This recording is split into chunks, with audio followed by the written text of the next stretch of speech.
तो दोस्तों आज हम फिर से आपके लिए लेकर आए हैं देश दुनिया की सभी ताजा बड़ी खबरें। फटाफट एक एक कर विस्तार से आज आपको बताएंगे, तो वीडियो को अंत तक जरूर देखें। दोस्तों वीडियो बनाने में हमें काफी मेहनत लगी है, तो वीडियो को लाइक जरूर कर दें। जी दोस्तों, पहली खबर में आपको बताएंगे जो बिग ब्रेकिंग न्यूज सामने निकल कर आई दोस्तों कि बीजेपी की वी टीम कहे जाने पर ममता बनर्जी पर पश्चिम बंगाल में भड़के हुए सी कहा पागल हो गई है ममता, इसलिए एआईएमएम को कर रही है पश्चिम बंगाल में बदनाम। तो वहीं आपको बताएंगे कि किसान आंदोलन को लेकर भाजपा को लगा तगड़ा झटका, किसानों के समर्थन में उतरे धर्मेंद्र, कहा किसानों को इंसाफ दे मोदी सरकार और कृषि कानून को करे रद्द। तो वहीं आपको बताएंगे दोस्तों कि बातचीत से पहले ही किसानों ने मोदी अमित शाह को दी चेतावनी, कहा अगर आज कृषि कानून को नहीं लिया वापस तो राष्ट्रपति भवन सहित लाल किले पर निकालेंगे ट्रैक्टर रैली और पूरे देश में बढ़ाएंगे किसान आंदोलन। तो वहीं आपको बताएंगे दोस्तों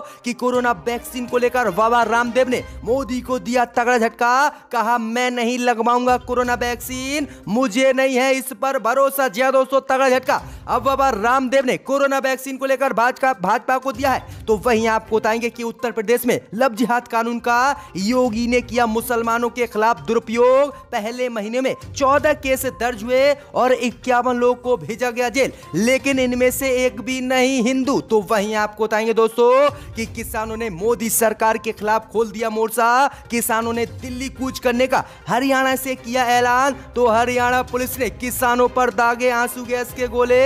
तो वहीं आपको बताएंगे दोस्तों कि राम मंदिर निर्माण में बड़ी मुश्किलें, जहां बन रहा है राम मंदिर वहां की जमीन भुरभुरी और काफी गहराई तक नहीं है मलबा, वैज्ञानिक हुए परेशान। तो वहीं आपको बताएंगे दोस्तों कि किसानों की तोड़फोड़ से बौखलाए अंबानी, खटखटाया पंजाब कोर्ट का दरवाजा, कहा कृषि कानून से जियो सिम का नहीं कोई लेना देना, किसान कर दे हमें माफ। तो दोस्तों सभी खबरों को आपको एक एक कर बताएंगे, वीडियो को लाइक कर दें। इसी बीच बढ़ते दोस्तों पहली खबर की ओर जो बिग ब्रेकिंग न्यूज सामने निकल कर आई दोस्तों कि पश्चिम बंगाल पहुंचे ओवैसी ने ममता बनर्जी पर बोला हमला, कहा एआईएमएम के लिए अनाप शनाप बक रही है ममता, उन्हें नहीं है पद की गरिमा। जी दोस्तों, आपको बता दें ये बड़ी खबर सामने निकल कर आई दोस्तों कि पश्चिम बंगाल में विधानसभा चुनाव लड़ने का ऐलान करते हुए एआईएमएम के सांसद असदुद्दीन ओवैसी ने आज ममता बनर्जी को निशाने पर लिया है।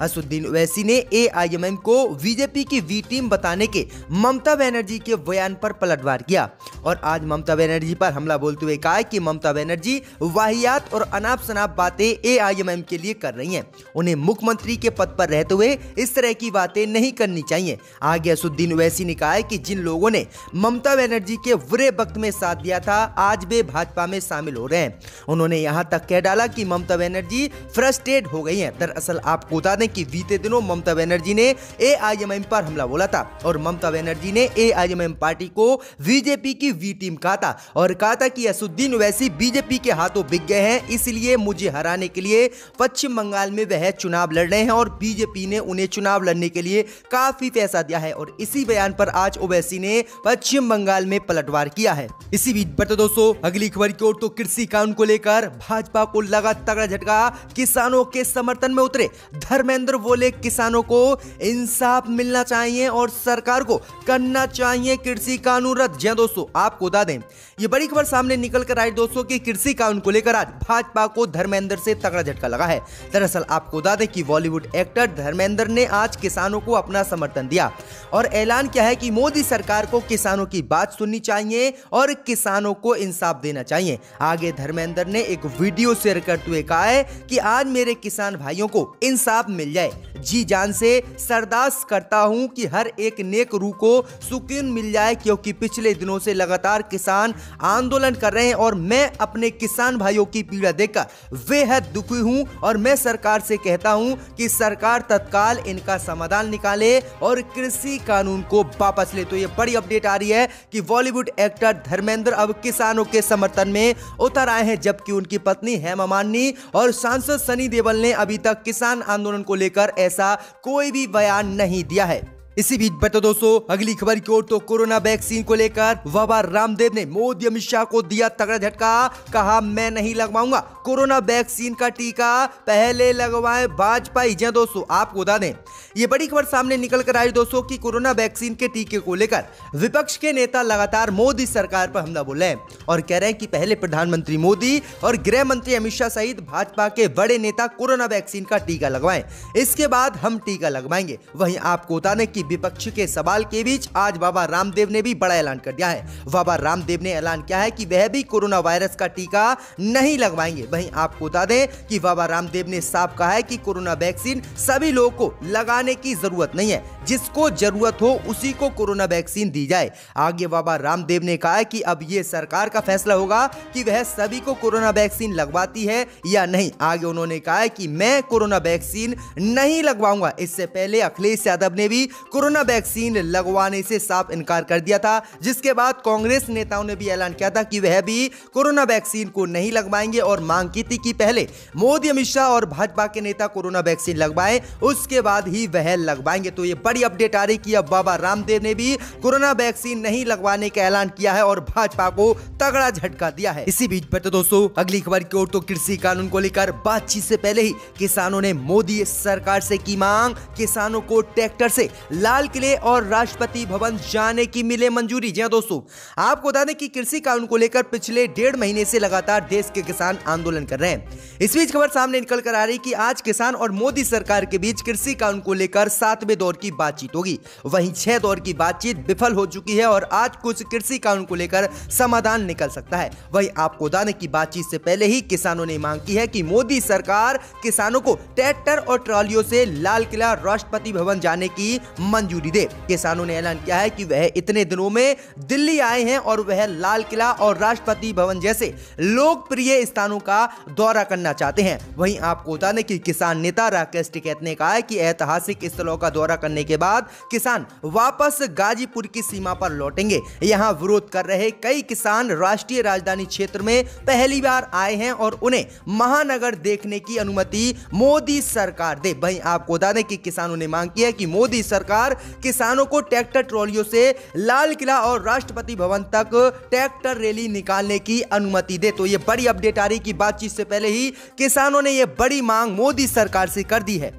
इसी बीच बढ़ते दोस्तों अगली खबर की ओर। तो उत्तर प्रदेश में लव जिहाद कानून का मुसलमानों के खिलाफ होने लगा दुरुपयोग। पहले महीने में 51 लोगों को लव जिहाद कानून के तहत भेजा गया जेल, इनमें से एक भी नहीं हिंदू। जी दोस्तों, आपको बता दें ये बड़ी खबर सामने निकल कर आई दोस्तों कि उत्तर प्रदेश की योगी सरकार ने 1 महीना पहले उत्तर प्रदेश में लव जिहाद कानून को लागू किया, लेकिन अब इस लव जिहाद कानून का उत्तर प्रदेश में मुसलमानों के खिलाफ दुरुपयोग होने लगा है। दरअसल आपको बता दें कि लव जिहाद कानून लागू होने के पहले महीने में यूपी में कुल 14 ऐसे मुकदमे दर्ज हुए जिनके तहत 51 लोगों को जेल में भेजा गया।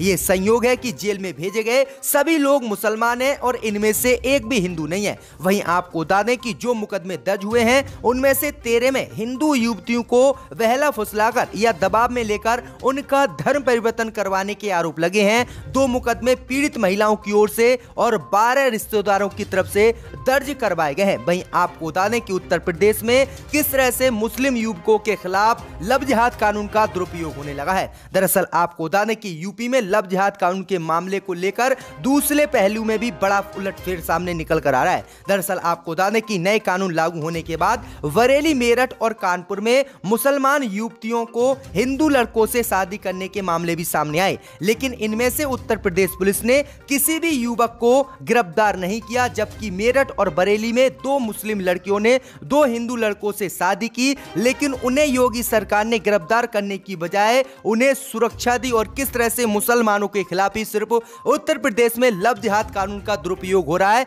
और मुस्लिम युवकों को ही सिर्फ जेल में डाला जा रहा है, जबकि हिंदू को नहीं। तो यह बड़ी अपडेट आ रही कि अब योगी सरकार मुस्लिम विरोधी है, इसका स्पष्ट पूरे देश में लव जिहाद कानून लागू होने के बाद पता चल गया है। इसी बीच बढ़ते दोस्तों अगली खबर की ओर। तो किसानों की तोड़फोड़ से डरे अंबानी पहुंचे हरियाणा कोर्ट, कहा कृषि कानून से जियो सिम का नहीं कोई लेना देना, कोर्ट रुकवाए तोड़फोड़। जी दोस्तों, आपको बता दें कि कृषि कानून के विरोध में पिछले कुछ दिनों से पंजाब में जियो के मोबाइल टावरों को निशाना बनाया जा रहा है और जियो सिम को अन्य कंपनियों में लोग पोर्ट करा रहे हैं। अब इसी को लेकर अंबानी बुरी तरह से डर गए हैं और अंबानी अब हरियाणा और पंजाब कोर्ट पहुंच गए हैं। अंबानी ने हरियाणा और पंजाब कोर्ट में याचिका डालकर किसानों के प्रति हुई तोड़फोड़ को लेकर बड़ा कदम उठाने के लिए कोर्ट से मांग की है।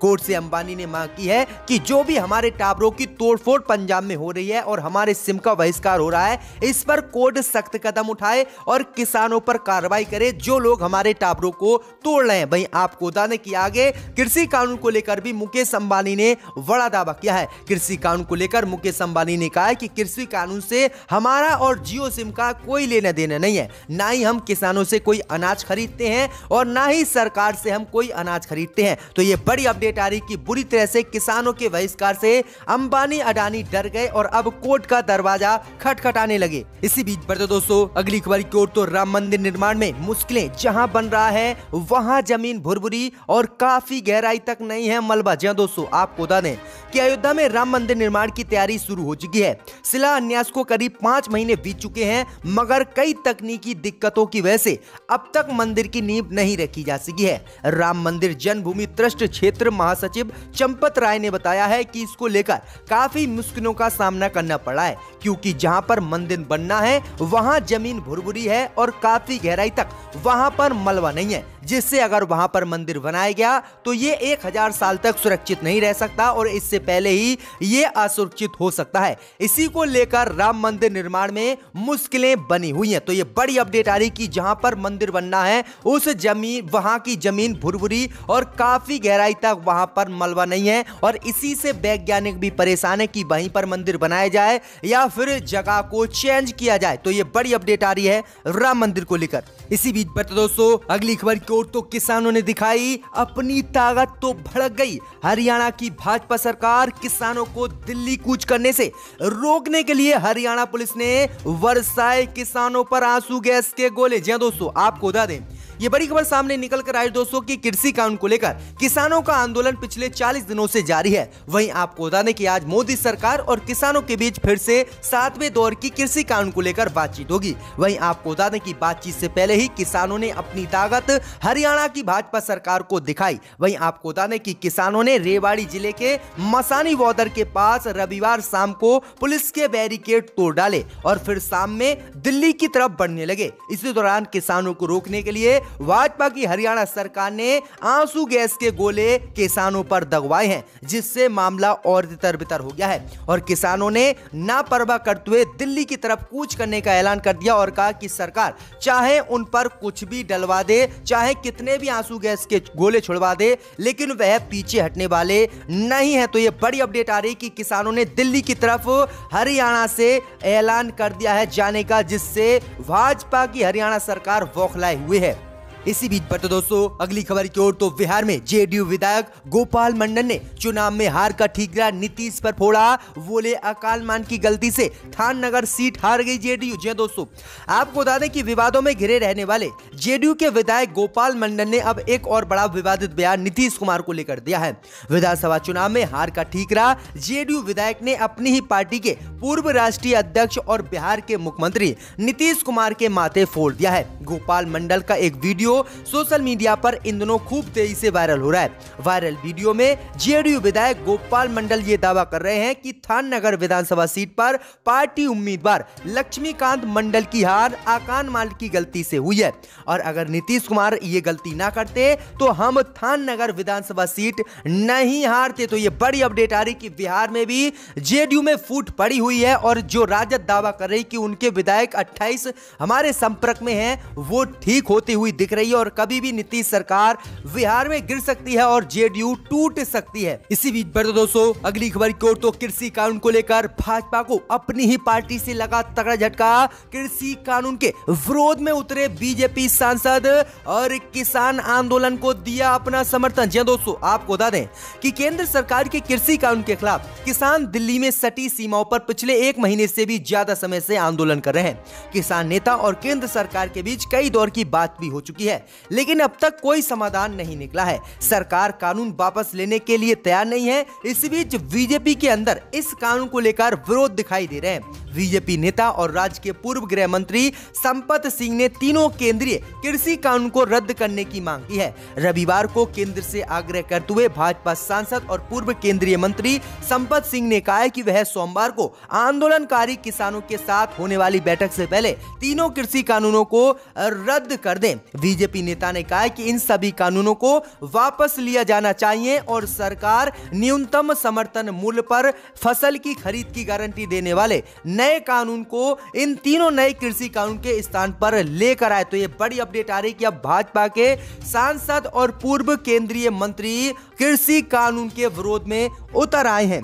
इसी बीच बढ़ते दोस्तों अगली खबर की ओर, तो अखिलेश यादव ने किसान आंदोलन को लेकर भाजपा पर बोला हमला, किसानों की मौत का जिम्मेदार भाजपा है। जी हां दोस्तों, आपको बता दें कि समाजवादी पार्टी के राष्ट्रीय अध्यक्ष और उत्तर प्रदेश के पूर्व मुख्यमंत्री अखिलेश यादव ने कृषि कानून के विरोध में दिल्ली की सीमाओं पर आंदोलन कर रहे 3 से ज्यादा दर्जनों किसानों की मृत्यु पर गहरा शोक जताते हुए उनके परिवारों को संवेदना व्यक्त की है। अखिलेश ने कहा कि देश के अन्नदाता की मौतें विचलित कर देने वाली अत्यंत दुखद घटनाएं हैं। शहीद किसानों की संख्या बढ़ती ही जा रही है, लेकिन संवेदनशील भाजपा सरकार टच से मस नहीं हो रही है। किसान अपने भविष्य को बचाने के लिए अपनी जान दे रहा है, लेकिन भाजपा नेतृत्व और अपने बेतुके तर्कों एवं झूठे तथ्यों से काले कृषि कानून को थोपना चाहती है। अखिलेश ने कहा है कि किसानों की मौत की जिम्मेदार भाजपा सरकार है। तो ये बड़ी अपडेट आ रही है, बड़ा हमला अखिलेश यादव ने भाजपा पर आज बोला है।